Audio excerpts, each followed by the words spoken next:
New at 6, controversy surrounding a new proposal aimed at making Wisconsin schools more accountable. Critics claim it's a backdoor attempt to privatize more than 100 public schools. Tom Murray is here to explain. Tom? Well, Mike and Carol, advocates for this controversial bill say this will give families more information when choosing a school for their children. But opponents believe it will rob public schools of critical funding.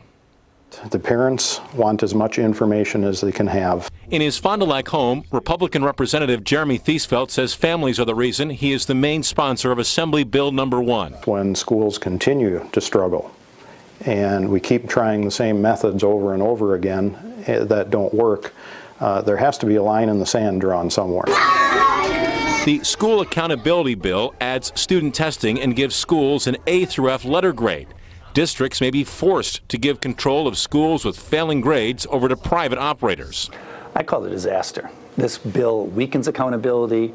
It attacks local control and democracy. Bob Peterson is president of the Milwaukee Teachers Union. Well, currently, the state law says that all schools that receive publicly funded, all schools that receive public funds have to take the same test. Okay, you can compare apples to apples. Okay, but now this bill says that private voucher schools and privately run charter schools can choose their own test. It'll be like comparing apples to oranges. An association that represents 29 districts in southeast Wisconsin says they are extremely concerned about different tests for different schools, and that multiple tests cause greater confusion.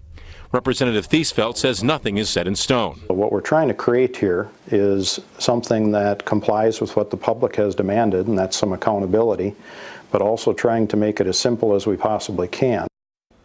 Now, there is just one public hearing scheduled on Assembly Bill number 1, and that's coming up Wednesday morning at the Capitol in Madison, just a week after it was first introduced on the Assembly floor. Mike and Carol? Tom, thank you very much. Governor